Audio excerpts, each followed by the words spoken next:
이 시간 하나님 말씀 보도록 하죠. 하나님 말씀은 창세기 3장 20절에서 24절의 말씀입니다. 창세기 3장 20절에서 24절 말씀 우리 함께 보겠습니다. 창세기 3장 20절에서 24절의 말씀입니다. 창세기 3장 20절에서 24절 말씀 우리 한 목소리로 읽겠습니다. 아담이 그의 아내의 이름을 하와라 불렀으니 그는 모든 산자의 어머니가 됨이더라. 여호와 하나님이 아담과 그의 아내를 위하여 가죽옷을 지어 입히시니라. 여호와 하나님이 이르시되 보라, 이 사람이 선악을 아는 일에 우리 중 하나같이 되었으니 그가 그의 손을 들어 생명나무 열매도 따먹고 영생할까 하노라 하시고, 여호와 하나님이 에덴 동산에서 그를 내보내어 그의 근원이 된 땅을 갈게 하시니라. 이같이 하나님이 그 사람을 쫓아내시고 에덴 동산 동쪽에 그룹들과 두루 도는 불칼을 두어 생명나무의 길을 지키게 하시니라. 아멘. 하나님은 선악과를 따먹은 여자에게는 임신하는 고통을, 또 남자에게는 노동해야 먹을거리를 먹을 수 있는 고통을, 또 남자와 여자 모두에게는 서로를 지배하고자 하는 고통이 있을 것이다 라고 말씀하셨습니다. 창세기 3장 16절입니다. 또 여자에게 이르시되 내가 내게 임신하는 고통을 크게 더하리니 내가 수고하고 자식을 낳을 것이며 너는 남편을 원하고 남편은 너를 다스릴 것이니라 하시고, 아담에게 이르시되 내가 내 아내의 말을 듣고 내가 내게 먹지 말라 한 나무의 열매를 먹었은즉 땅은 너로 말미암아 저주를 받고 너는 내 평생에 수고하여야 그 소산을 먹으리라. 땅이 내게 가시덤불과 엉겅퀴를 낼 것이라. 내가 먹을 것은 밭의 채소인즉 내가 흙으로 돌아갈 때까지 얼굴에 땀을 흘려야 먹을 것을 먹으리니 내가 그것에서 취함을 입었음이라. 너는 흙이니 흙으로 돌아갈 것이니라 하시니라. 아멘. 이것을 한마디로 요약하면 하나님의 부재로 인한, 하나님과의 단절로 인한 고통이라고 할 수 있습니다. 왜냐하면 이런 고통들은 모두 하나님과 함께 있는 존재에게는 찾아올 수 없는 것들이기 때문에 그렇습니다. 하나님과 함께 있다면 여자에게 임신하고 출산하는 일은 생육하고 번성하고 땅에 충만하라는 하나님의 축복을 누리고 이루는 일이지 고통이 될 수 없습니다. 자연스럽게 자녀를 임신하고 출산할 것이고 출산은 기쁨으로만 가득하겠죠. 그게 하나님이 주신 복의 내용이었으니까요. 하지만 하나님과의 관계가 끊어지자 임신과 출산, 축복이기만 했던 이 일이 고통스러운 일로 바뀌는 겁니다. 또한 남자에게 주어진 고통도 마찬가지죠. 남자에게 경작하는 일은 하나님과 함께 있다면 하나님이 주신 먹을거리를 누리는 일이지 고통이 될 수 없습니다. 땅은 경작하는 역할을 맡은 남자에게 복종할 것이고 당연히 쓸데없는 가시덤불이나 엉겅퀴 같은 걸 낼 리가 없습니다. 늘 원하는 것을 얻을 수 있습니다. 그런데 땅이 가시덤불과 엉겅퀴를 내기 시작합니다. 사람이 땅을 통제할 수 없게 되었다는 겁니다. 땅에 심어도 내가 원하는 대로의 결과물을 얻을 수 없게 된 상태입니다. 이것은 사람이 하나님 안에 하나님과 함께 있었다면 결코 일어날 수 없는 일인 겁니다. 또한 남자와 여자가 서로를 다스리고 서로를 원하게 되었습니다. 남자와 여자는 하나님 안에 있을 때 온전한 연합을 이루었고 온전한 사랑과 신뢰의 관계 속에 있었습니다. 그것이 하나님께서 삼위일체의 연합을 남자와 여자의 연합을 통해서 보여주셨고 남자와 여자의 그 연합을 삼위일체 하나님의 연합 안에 두신 내용이었기 때문이죠. 그런데 하나님과의 관계가 끊어지자 남자와 여자 사이의 관계도 끊어지고 말았습니다. 사랑과 신뢰로 온전한 연합을 이루어야 할 관계가 서로를 지배하고 다스리려는 관계가 되는 거죠. 그러니까 자기 마음대로 상대방을 통제하려는 그런 관계가 된 겁니다. 모두 하나님과의 관계가 단절되지 않았다면, 하나님이 그들과 함께 계신다면, 그들이 하나님을 떠나지 않았다면 일어나지 않을 일이었던 거죠. 그리고 이것이 그러니까 하나님과의 단절, 하나님 있음의 상태에서 하나님 없음의 상태로의 변화가 죄고 그것이 죄의 결과인 겁니다. 하나님으로부터 모든 것을 공급받아야만 존재할 수 있고 살아갈 수 있는 사람이 하나님과의 관계가 단절되면 어떻게 되겠습니까? 살 수 없고 존재할 수 없는 겁니다. 그래서 하나님께서 아담에게 선악과를 먹지 말라라고 하시면서 그것을 먹는 날에는 반드시 죽으리라라고 하신 겁니다. 이 말씀에 단순히 육체가 죽는 것을 의미했다면 아담과 하와가 선악과를 먹으면 그 순간 죽었어야 됩니다. 무슨 독사과라도 돼서 딱 먹으면 하고 죽었어야죠. 그런데 아담과 하와는 선악과를 먹고도 죽지 않았습니다. 그렇다는 건 반드시 죽으리라 하신 이 말씀의 의미가 단순히 육체의 죽음을 의미하는 것이 아니다라는 것을 알 수 있는 거죠. 그리고 그 의미는 인간이 존재하고 살아갈 수 있게 하시는 모든 일의 근원 되시는 하나님과의 단절을 경고하신 겁니다. 너는 선악과를 먹는 날에는 하나님과 끊어져. 너는 더 이상 하나님으로부터 공급받는 모든 것을 공급받지 못할 것이고 그러면 너는 죽을 수밖에 없는 존재가 된다라고 하는 겁니다. 하나님과 함께 있을 때에만 존재하고 또 살 수 있는 존재가 하나님과 단절되었으니 존재할 수 없고 살아갈 수 없습니다. 그리고 그렇게 되었다는 것을 보여주는 결과가 남자와 여자에게 주어진 하나님의 심판과 저주의 내용인 것이죠. 그래서 남자와 여자에게 주어진 고통을 한마디로 요약하면 하나님의 부재로 인한 하나님과의 단절로 인한 고통이다라고 앞에서 말씀드렸던 겁니다. 하지만 이것은 동시에 하나님의 사랑이기도 하다라고 말씀드렸었죠. 이미 선악과를 먹고 죄 가운데 들어간 사람은 하나님이 필요하다고 인식하지 않습니다.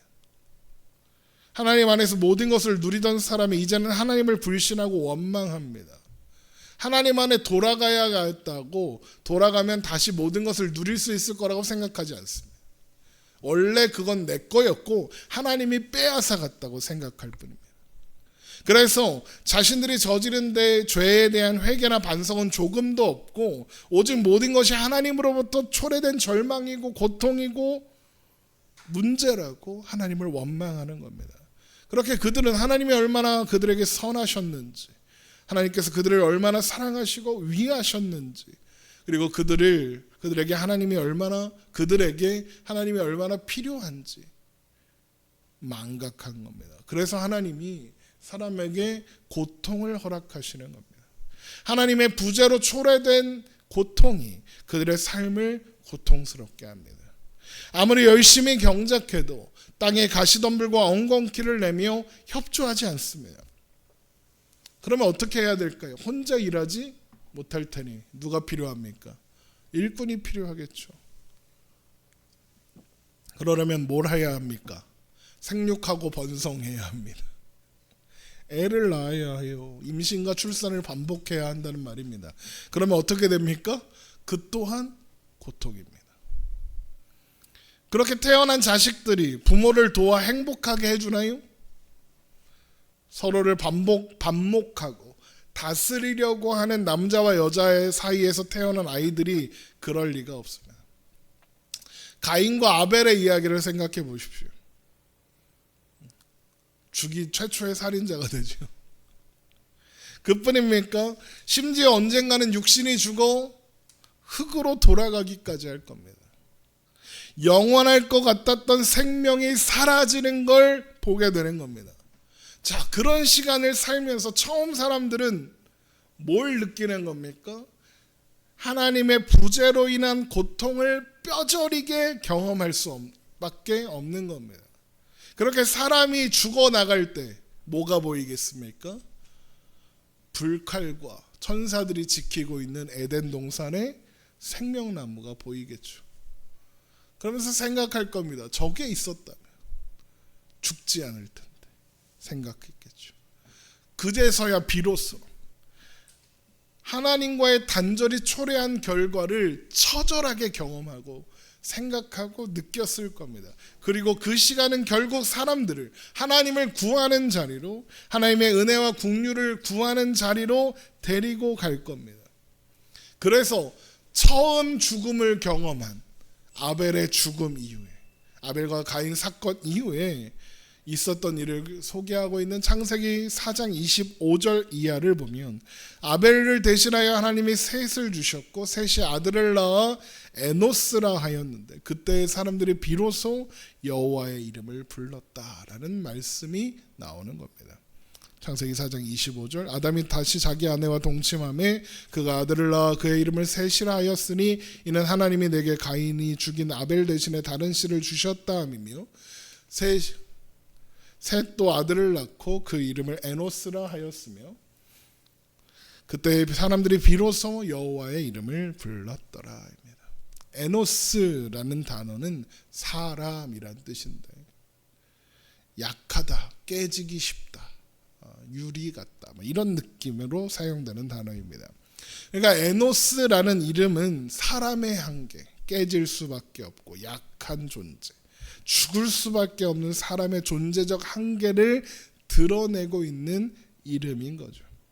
결국 에노스라는 이름에는 나는 인간일 뿐이다, 나는 아무것도 아니다, 나는 스스로 할 수 있는 것이 아무것도 없다라는 자기 인식과 고백이 담겨 있는 겁니다. 그리고 그런 자기 인식이 사람들이 비로소 하나님의 이름을 부르는 자리로 데리고 가는 겁니다. 스스로 에노스라는 것을 인식한 그 자리, 자기 자신에게는 아무것도 기대할 수 없다는 것을 확인한 그 자리에서 사람들은 비로소 하나님을 찾기 시작한 겁니다. 사람들 대부분이 그렇습니다. 우리가 그랬죠. 나에게 힘이 있고 나에게 방법이 있고 그럴 때는 하나님을 찾지 않습니다. 하나님을 의지하지 않습니다. 그러다 언제 찾습니까? 나는 못한다, 나는 아무것도 아니다 라는 존재의 확인을 하고 나서요 하나님을 찾습니다. 아이들이 언제 엄마 아빠를 찾습니까? 지가 할 거 다 하다가 이건 내가 감당 못하겠는데 싶을 때 엄마 아빠를 찾습니다. 그런 것처럼 인간도 내가 할 수 없다는 것을 직시한 그 자리에서 하나님을 찾을 수밖에 없는 겁니다. 그리고 모든 인간은 반드시 한 번만은 평생에 내 맘대로 다 됐어, 내가 원하는 거, 내가 뜻하는 거 평생에 다 됐어. 그런데 그 평생에 무조건 단 한 번은, 반드시 단 한 번만은 나는 아무것도 아니구나, 나는 할 수 있는 일이 없구나 라는 사실을 확인할 수밖에 없는 자리에 가게 되니 그게 언제입니까? 바로 죽을 때입니다. 모든 사람은 죽음 앞에서 우리가 에노스에 불과하다는 것을 처절하게 확인할 수밖에 없습니다. 그래서 어쩌면 죽음은 하나님께서 인생의 허무함을 깨닫고 돌이킬 수 있는 마지막 기회를 주시는 순간일지도 모르겠습니다. 전도서를 보면 이런 말씀이 있습니다. 인생이 당하는 일을 짐승도 당하나니 그들이 당하는 일이 일반이라 다 동일한 호흡이 있어서 짐승이 죽음같이 사람도 죽으니 사람이 짐승보다 뛰어남이 없음은 모든 것이 헛됨이로다. 죽음 앞에서 사람은 누구나 인생의 헛됨을 확인하고 자신의 능력의 한계를 확인하고 자신의 에노스에 불과하다는 것을 깨달아 하나님을 찾는 자리로 갈 수밖에 없다라는 겁니다. 그 자리에서 하나님을 찾는다면 그는 죽음 너머에서 하나님을 만나게 될 겁니다. 물론 죄로 가득한 인생은 죽음 앞에서도 자신의 허무함을 깨닫지 못하고 끝나는 경우가 허다할 겁니다. 그러나 하나님이 주시는 그 마지막 기회가 있는 겁니다. 그래서 저는 종종 장례식장에서 믿지 않고 돌아가신 부모님에 대해서 질문하는 성도님들에게 또 청년들에게 그렇게 대답해 줍니다. 너희들이 삶으로, 그 자녀들은 이제 성도니까, 신자들이니까요. 너희들이 살아가면서 아버지와 교회에 대한 이야기, 하나님에 대한 이야기, 예수님에 대한 이야기를 나누었다면 그것으로 복음이 전해졌을 것이고 마지막 순간 하나님께서 너희 아버지의 마음을 만지시고 만나주셔서 그 죽음 앞에서 아버지는 하나님을 찾았을 것이다. 그러니 너의 아버지도 천국에 있을 것이다 라고 위로하곤 합니다. 물론 그랬을지 안 그랬을지 모르죠. 하나님만 아시는 일이죠. 하지만 저는 그렇게 믿는다는 겁니다. 그래서 끊임없이 복음을 전하는 겁니다. 죽음을 맞이하는 인간의 한계를 확인할 수밖에 없는 그 순간에라도 그가 하나님을 찾으려면 복음을 알고 복음을 들은 적이 있어야 할 것 아닙니까? 그래서 끊임없이 복음을 전하고 우리가 만나는 이들에게 하나님과 예수님에 대한 이야기를 해야 하는 이유가 바로 그것입니다. 아무튼 사람은 누구나 자신의 에노스에 불과하다는 것을 확인할 때에만 비로소 여호와의 이름을 부를 수 있다는 겁니다. 자신의 연약함과 한계를 의식해야 하나님을 의지할 수 있는 겁니다. 그리고 이것이 하나님께서 아담과 하와를 에덴 동산에서 쫓아내시면서 허락하신 고통에 담긴 의도라는 거죠. 그러나 그들에게 찾아온 죄를 근본적으로 없애기 위해서는 여자의 후손이 오셔야 하고 그분이 오셔서 죄의 원인이 되는 뱀의 머리를 밟으셔야 합니다. 창세기 3장 15절 내가 너로 여자와 원수가 되게 하고 내 후손도 여자의 후손과 원수가 되게 하리니 여자의 후손은 내 머리를 상하게 할 것이요 너는 그의 발꿈치를 상하게 할 것이니라 하시고 이것은 예수님께서 오실 것과 오셔서 이루실 일을 예표하는 첫 복음의 선포입니다. 요한일서 3장 8절에 죄를 짓는 자는 마귀에게 속하나니 마귀는 처음부터 범죄함이라 하나님의 아들이 나타나신 것은 마귀의 일을 멸하려 하심이라 뱀의 머리를 밟으려 하심이라 라는 거죠. 그래서 여자의 후손이 뱀의 머리를 밟을 것이라는 약속을 최초의 복음이라고 해서 원시복음이다라고 합니다. 결국 하나님이 처음 사람들의 범죄에도 불구하고 그들이 초래한 죄의 결과들을 돌이킬 방법을 이미 제시하신 겁니다. 하나님의 사랑은 그렇게 계속되고 있는 겁니다. 그렇게 죄가 초래한 결과들을 직면했으나 그것을 돌이킬 방법 또한 확인한 아담은 그의 아내에게 하와라는 이름을 지어주게 되니 그 이름은 생명이라는 뜻입니다. 창세기 3장 20절입니다. 아담이 그의 아내의 이름을 하와라 불렀으니 그는 모든 산자의 어머니가 됨이더라. 아담이 아내에게 이름을 하와라고 붙여준 것은 그는 모든 산자의 어머니가 될 것이기 때문이다라는 거죠. 그러니까 아담은 하와가 낳을 후손이 뱀의 머리를 밟고 에덴에게 돌아가게 해주기를 바라는 마음이 있는 겁니다. 아담은 하와가 낳은 자손 중 누군가가 뱀의 머리를 밟을 후손이라고 생각한 겁니다. 그러나 이것은 얼마 지나지 않아 크나큰 착각이었다는 것을 확인하게 될 겁니다. 하와는 그의 첫 아들 가인을 낳았을 때 내가 여호와로 말미암아 득남하였다라고 했습니다. 아담이 창세기 4장 1절 아담이 그의 아내 하와와 동침하매 하와가 임신하여 가인을 낳고 이르되 내가 여호와로 말미암아 득남하였다 하니라. 가인은 얻었다라는 뜻입니다. 하와는 왜 갑자기 내가 여호와로 말미암아 득남하였다라는 말을 하며 아이의 이름을 가인이라고 지었을까요? 하와는 그렇게 생각한 겁니다. 드디어 여자의 후손이 태어났다. 가인아 너는 여자의 후손이다. 드디어 하나님이 말씀하신 그 때가 왔다 이겁니다. 기대에 부푼 거죠. 하와는 가인을 낳고 이제 에덴으로 돌아갈 일만 남았다. 저 생명나무로 돌아갈 수 있는 시간이 되었다라고 생각한 거죠. 그런데 아무 일도 일어나지 않았습니다. 어떤 성경학자들은 이건 이제 소설이고 상상인데 아담과 하와가 가인이 어렸을 때 뱀을 잡아다가 야 머리 밟어 이렇게 시켰을 거다 아마 이런 얘기를 하기도 합니다. 그러면 그랬다고 무슨 변화가 있었겠습니까? 아무 일도 없었겠죠. 실제로 그랬는지는 몰라요. 왜 아무 일도 일어나지 않았을까요?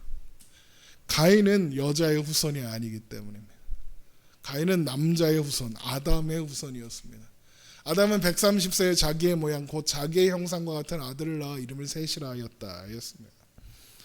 하지만 아담과 하와는 가인이 그런 존재라고 굳게 믿었을 겁니다. 그런데 그렇게 기대에 한껏 부풀어 있었는데 이 두 사람에겐 충격적인 일이 발생합니다. 무슨 일일까요? 여자의 후손이 라고 생각하는 가인이 뱀의 머리를 밟고 에덴 동산으로 돌아가는 일도 안 일어났는데 둘째가 태어난 겁니다. 두 번째 아들이 태어난 거예요. 이게 왜 충격적인 일이겠습니까? 가인에게 걸고 있던 기대이죠. 에덴으로 돌아갈 일만 남았는데 이제 돌아갈 건데 아직 소식이 없는데 둘째 아들이 태어난 겁니다. 왜요? 그들의 입장에서 둘째 아들은 태어날 필요가 없는 존재죠. 왜? 가인이 우리를 에덴으로 돌아가게 해줄 거니까. 그래서 둘째 아들의 이름을 뭐라고 짓습니까? 아벨이라고 짓습니다. 하와는 가인이 태어났을 때 뭐라고 했습니까? 내가 여호와로 말미암아 득남하였다라면서 기뻐하였습니다. 아벨이 태어났을 땐 아무 말도 하지 않았습니다. 그러면서 그 아이의 이름을 아벨로 지었어요. 아벨은 헛되다, 증기, 안개, 한숨, 아무것도 아니다, 이런 뜻입니다. 그러면 하와와 아담이 아벨에게 왜 아벨이라는 이름을 지어줬겠습니까?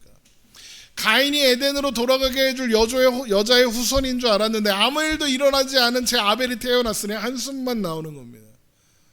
쟤는 필요 없는데, 이런 생각을 하는 겁니다. 물론 아직 모른다 이렇게 생각했겠죠. 그렇지만 가인이 더 중요한 겁니다.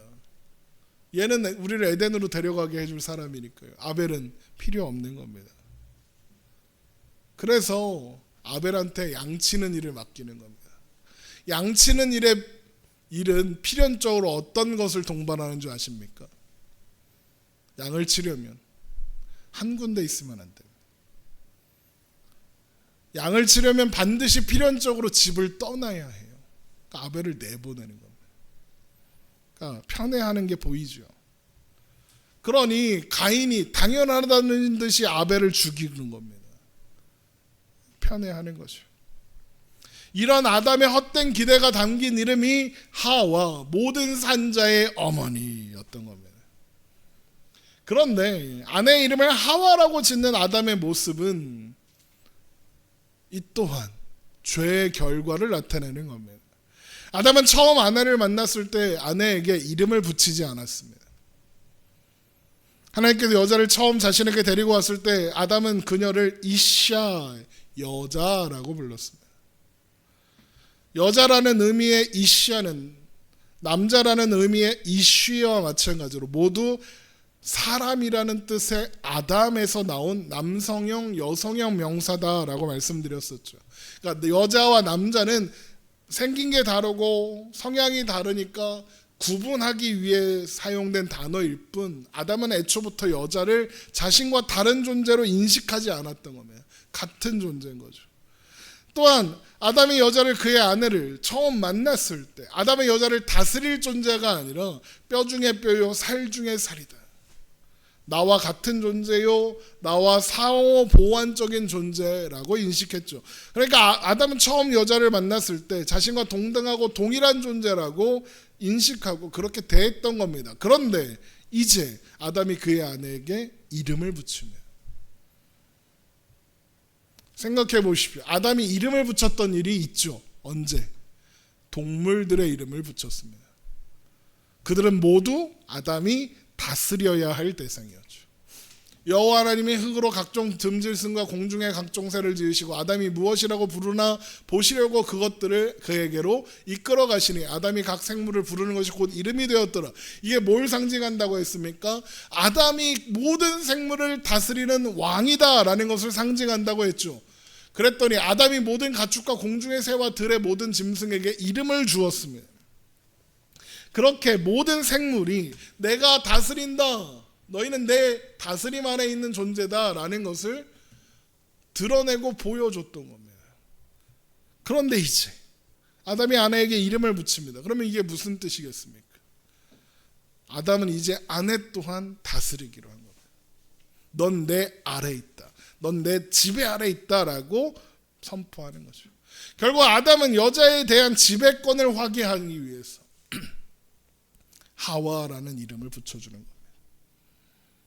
너는 남편을 원하고 남편은 너를 다스릴 것이니라. 창세기 3장 16절의 저주가 드러나는 장면인 거죠. 그러면서 이름을 뭐라고 지었다고요?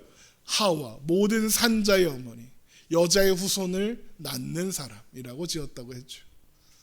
이게 무슨 뜻입니까? 죄가 초래한 결과에 대한 책임을 져라 이겁니다. 하나님이 여자의 후손이 뱀의 머리를 받고 에덴으로 돌아가게 할 거라고 하셨으니 너는 그 책임을 다해라. 얼른 애 낳아라 이겁니다. 모든 산자의 어미가 되어라 이겁니다. 그래서 그 중에 뱀의 머리를 밟을 여자의 후손이 있게 해라 이거죠. 네가 저질렀으니 네가 책임져라 그런 거예요. 끝까지 아담은 뭘 하고 있는 겁니까? 죄에 대한 책임은 나에게 없다라고 하는 거죠. 이것이 죄인의 전형적인 모습인 겁니다. 그러니까 지금 아담은 하와에게 이름을 지어주면서 혼자 생쇼를 하고 있는 겁니다. 혼자 상상을 다 하고 있는 거예요. 에덴으로 돌아올 것까지 이미 다 계산을 하면서 내가 책임져! 이러고 있는 거죠. 그런데 그때 하나님은 뭘 하고 계셨냐? 아담과 하와를 에덴 동산에서 내보내기 전에 그들이 입을 가죽옷을 입히십니다. 창세기 3장 21절 여호와 하나님이 아담과 그의 아내를 위하여 가죽옷을 지어 입히시니라. 아담이 그 뻘짓하고 있을 때 하나님은 아담과 하와를 위한 가죽옷을 만드신 겁니다. 그러면 죄가 가져온 가장 큰 첫 번째 결과가 뭐라고 했습니까? 수치, 부끄러움이라고 했죠. 그래서 아담과 하와가 무화과 나무 잎으로 치마를 삼아 벗은 몸을 가렸었다라고 했습니다. 그렇게 자신들에게 찾아온 그 수치를 스스로 가려보려고, 스스로 해결해 보려고 애써 본 겁니다. 그런데 무화과 나무 잎으로 만든 옷이 어떻게 되겠습니까? 금방 말라 사라질 겁니다. 가릴 수 없는 겁니다. 그래서 어떻게 합니까? 하나님의 낯을 피하여 동산나무 사이에 숨어야 했던 겁니다. 그러니까 사람은 자신이 만들어낸 그 어떤 것으로도 죄가 초래한 그 부끄러움을 가릴 수 없는 겁니다. 하나님은 그 상태로 내보내도 됩니다. 그 상태로 쫓아내도 돼요. 엄마 아빠들이 부모들이 자식한테 화가 났을 때 가장 많이 화가 났을 때 하는 짓이 뭐예요? 빤스만 입혀서 내쫓는 거잖아요. 하나님이 아담과 하와를 벗은 채로 내쫓으셔도 돼요. 그런데 하나님은 그런 상태로 내보내지 않으시고 가죽옷을 지어 입히셨습니다. 이건 하나님께서 그들의 수치를 직접 가려주셨다라는 거죠. 이게 지금 아담과 하와에게 뭘 보여주는 것이냐? 아담아, 하와야, 너희들이 느끼고 있는 그 수치를 가리려면 외부에서 주는 도움, 하나님으로부터 오는 도움이 필요하단다. 하나님으로부터 오는 구원이 필요하단다라는 것을 가르쳐주고 보여주시는 거죠. 아담은 아담과 하와를 에덴 동산에서 쫓아내시기 전에 그걸 먼저 가르쳐 주시는 거예요. 아담과 하와는 벗은 채로 추방당하지 않습니다. 추방이 먼저가 아니라 가죽옷이 먼저입니다. 하나님의 은혜가 먼저고 하나님의 심판이 나중입니다. 하나님이 행하시는 일들 하나하나가 모두 사람을 사랑하시는 하나님의 마음을 드러내고 있는 거죠. 여러분, 그런데 가죽옷을 만들려면 어떻게 해야 합니까? 가죽은 반드시 짐승을 잡아야 합니다. 추측컨대 아마 양을 잡았을 겁니다. 그걸 어떻게 하느냐? 아벨이 나중에 뭘 친다고요? 양을 쳐요. 그때 그러면 왜 양을 치겠다라고 생각했을까요? 최초의 사람들이. 지들이 입고 있는 옷이 양털, 양가죽 옷이니까 양을 키워야 옷이 양을 키워서 옷을 공급받겠다 이렇게 생각했을 가능성이 높습니다. 그러니까 이 가죽 옷은 아마도 양의 가죽이었을 가능성이 가장 높습니다. 그래서 나중에 희생의 제물이 양이 되는 것이고 예수님이 하나님의 어린 양으로 이 땅에 오시는 거 이렇게 다 연결되는 겁니다. 사람의 수치를 가리기 위해서 하나의 생명이 희생되는 겁니다. 하나님께서 사람의 수치를 가려주시기 위해서 다른 존재의 생명을 취하시고 다른 존재의 피를 흘리신 거죠. 그래서 이것이 아까 말씀드린 것처럼 구약의 희생제사의 동물과 피의 사용에 대한 원형이 되는 거고, 그리고 그 구약의 희생제사는 예수님께서 오셔서 십자가에 죽으실 것의 모형이 됩니다. 히브리서 9장 7절 오직 둘째 장막은 대제사 중에 홀로 1년에 한 번 들어가되 자기와 백성의 허물을 위하여 드리는 피 없이는 아니하나니 성령이 이로써 보이신 것은 첫 장막이 서 있을 동안에는 성소에 들어가는 일이 아직 나타나지 아니한 것이라. 이 장막은 현재까지의 비유니 이에 따라 드리는 예물과 제사는 섬기는 자를 그 양심상 온전하게 할 수 없나니 이런 것은 먹고 마시는 것과 여러 가지 씻는 것과 함께 육체의 예법일 뿐이며 계약할 때까지 맡겨둔 것이니라. 그리스도께서는 장래의 좋은 일에 대제사장으로 오사 손으로 짓지 아니한 것 곧 그 이 창조에 속하지 아니한 더 크고 온전한 장막으로 말미암아 염소와 송아지의 피로 하지 아니하고 오직 자기의 피로 영원한 속죄를 이루사 단번에 성소에 들어가셨느니라. 구약에서 진행된 양과 염소와 송아지의 피로 드린 제사는 예수님께서 오셔서 자기의 피로 영원한 속죄를 이루실 일의 예표였다, 모형이었다라는 거죠. 그런데 앞에서 하나님께서 아담과 그의 아내에게 두 사람에게 가죽옷을 지어 입히신 것이 구약 제사의 원형이 되었다 그랬죠. 그렇다는 건 하나님께서 사람들에게 가죽옷을 지어 입히신 일은 여자의 후손으로 오시는 예수님께서 이루셔야 하는 일이 무엇인지를 예표하는 장면이 되는 겁니다. 예수님이 오셔서 피 흘려 죽으실 겁니다. 그로 인해 최초의 사람으로 인해 초래된 죄의 결과인 수치를 영원히 가려주실 겁니다. 그래서 신약 성경을 보면 예수님으로 말미암아 얻은 구원을 예수 그리스도로 옷 입는 것에 비유합니다. 갈라디아서 3장 27절 누구든지 그리스도와 합하기 위하여 세례를 받은 자는 그리스도로 옷 입었다. 하나님께서 만드신 가죽옷이 아담과 하와의 수치를 가려준 것처럼 예수 그리스도라는 옷이 우리가 가지고 있는 죄와 수치를 가려주시는 겁니다. 그래서 이제 우리를 보면 죄로 가득한 우리가 아니라 예수님이 보이는 겁니다. 그러니까 쉽게 예수님을 우리를 덮었다 생각하면 됩니다. 이불을 덮은 거예요. 빨가벗고 있어도 이불 덮고 있으면 뭐만 보여요? 이불만 보이죠. 죄와 수치로 가득한 우리를 예수님이 덮어주사 이제 우리는 예수님만 보이는 겁니다.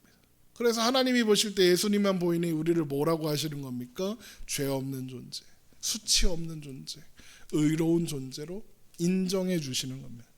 그러니까 하나님은 아담과 하와에게 가죽옷을 지어 입히시면서 그들의 수치가 가려지기 위해서는 다른 존재가 피를 흘려야 한다라는 것을 보여주신 것이고, 그들의 수치가 가려질 방법이 있으며 그들의 수치가 가려질 날이 있다는 것을 약속하신 겁니다.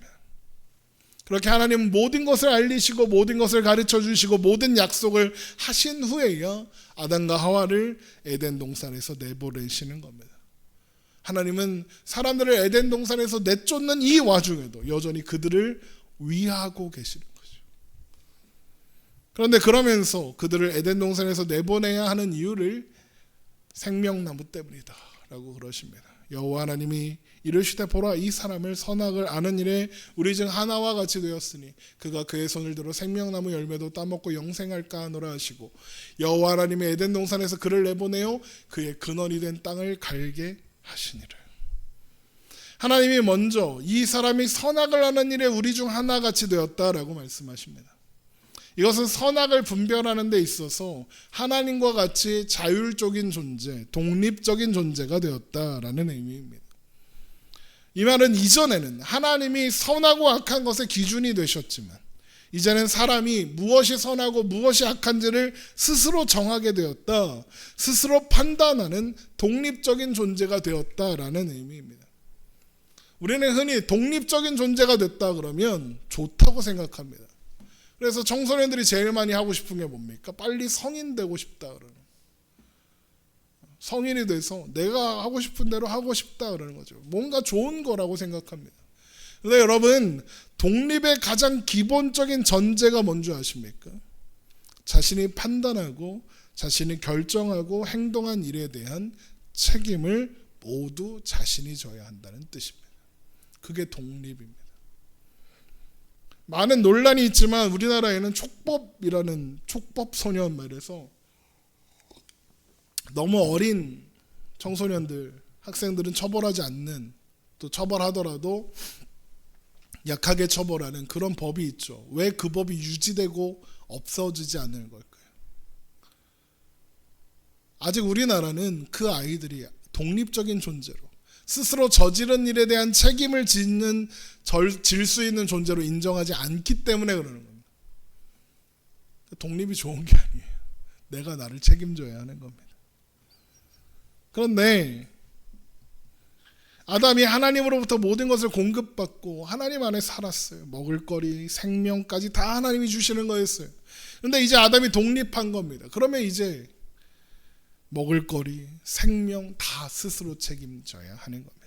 하나님으로부터 단절되었으니 하나님으로부터 공급되던 모든 것을 이제 받을 수 없는 겁니다. 그래서 에덴 동산에서 생명나무에서 단절되는 겁니다. 생명의 근원이신 하나님과 단절되었으니까요. 이같이 하나님이 그 사람을 쫓아내시고 에덴 동산 동쪽에 그룹들과 두루 도는 불칼을 두어 생명나무의 길을 지키게 하시니라. 그런데 생명나무가 보이는 자리에 불칼을 두어 아담과 하와가 언제든지 볼 수 있게 지키시는 겁니다. 왜 하필이면 불칼이겠습니까? 밤에도 보라는 겁니다. 너희들이 상실한 것이 무엇이고 너희들이 잃어버린 것이 무엇인지 보라는 겁니다. 보며 생각하라는 거죠. 앞에서 말씀드린 것처럼. 근데 사람은 생명을 만들어낼 수 없죠. 그래서 죽는 존재가 됐습니다. 죽음이 피할 수 없는 사람의 운명이 된 겁니다. 모두 에덴 동산과 단절되었기 때문이고 생명나무로부터 단절되었기 때문이고 하나님으로부터 단절되었기 때문입니다. 그래서 사람은 날마다, 아담과 하와는 날마다 불칼이 지키고 있는, 그룹들이 지키고 있는 생명나무를 보며 생각하고 또 생각해야 하는 겁니다. 그러나 사람에게는 가죽 옷의 약속과 여자의 후손이 약속이 주어져 있습니다. 여자의 후손으로 오시는 예수님께서 피 흘려 죽으심으로 우리를 그리스도로 옷 입게 하실 겁니다. 그리고 다시 우리에게 에덴 동산으로 가는 길, 생명나무로 가는 길을 여실 겁니다. 그래서 영원한 생명을 다시는 빼앗기지 않게 하실 겁니다. 그래서 요한계시록에 하나님과 어린 양의 보좌, 하나님 나라가 완성되고 하나님이 이루신, 예수님께서 이루신 구원이 완성되는 장면을 보여주면서 하나님과 예수님이 앉으신 보좌로부터 생명수가 나와 강을 이루고 그 강 주위로 생명나무가 열매 맺는 모습을 보여주는 겁니다. 창세기 요한계시록 22장 1절입니다. 또 그가 수정같이 맑은 생명수의 강을 내게 보이시니 하나님과 및 어린 양의 보좌로부터 나와서 길 가운데로 흐르더라. 강 좌우에 생명나무가 있어 12가지 열매를 맺되 달마다 그 열매를 맺고 그 나무 잎사귀들은 만국을 치료하기 위하여 있더라. 그런 겁니다. 에덴 동산에는 생명나무가 한 그루 있었는데 생명나무가 강 좌우에 쫙 있습니다. 이제 더 이상 생명나무를 막지 않으시는 겁니다.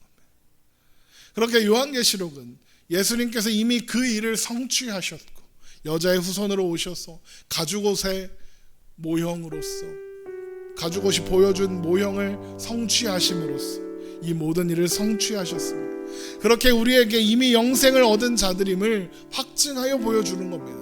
우리는 이제 생명나무의 길로 들어갈 수 있습니다. 예수 그리스도를 통하여 예수 그리스도 길 진리 생명 되사 그 길로 들어갈 수 있게 된 겁니다. 이렇게 사람들은 비록 죄를 짓고 스스로 하나님을 떠났지만 하나님은 그런 사람을 버리지 않으셨고 회복할 방법을 처음부터 제시하시고 또한 가르쳐 주셨던 겁니다. 그리고 이제 우리는 그 모든 약속이 이루어졌다는 것을 알고 또한 믿는 사람들입니다. 그렇게 우리는 이미 성취된 그 약속 안에서 살아가고 있습니다. 그렇게 우리는 에덴 동산이 회복된 시대를 살고 있고 에덴 동산이 완성될 그날을 소망하며 기대하며 살고 있는 겁니다. 그렇게 우리는 하나님 나라를 살고 있고 하나님 나라의 완성을 소망하며 기대하고 있습니다. 하나님 안에 있는 우리, 그리고 하나님 안에서 살아가는 우리의 오늘은 에덴 동산을 사는 시간, 에덴 동산이 상징하는 하나님 나라를 사는 시간인 겁니다. 왜요? 생명나무가 있는 곳이 에덴 동산이잖아요. 근데 우리는 그 자리에 서 있어요. 영생을 가지고 있어요. 생명나무가 서 있는 그 자리에 우리가 서 있는 거예요. 그리고 그것이 바로 십자가고 십자가의 은혜죠. 여러분, 이 사실을 기억하며 우리에게 주어진 에덴 동산을, 하나님 나라를 누리며 소망과 기쁨으로 감사와 찬양으로 오늘을 살아가는 우리가 되기를 주님의 이름으로 축원합니다.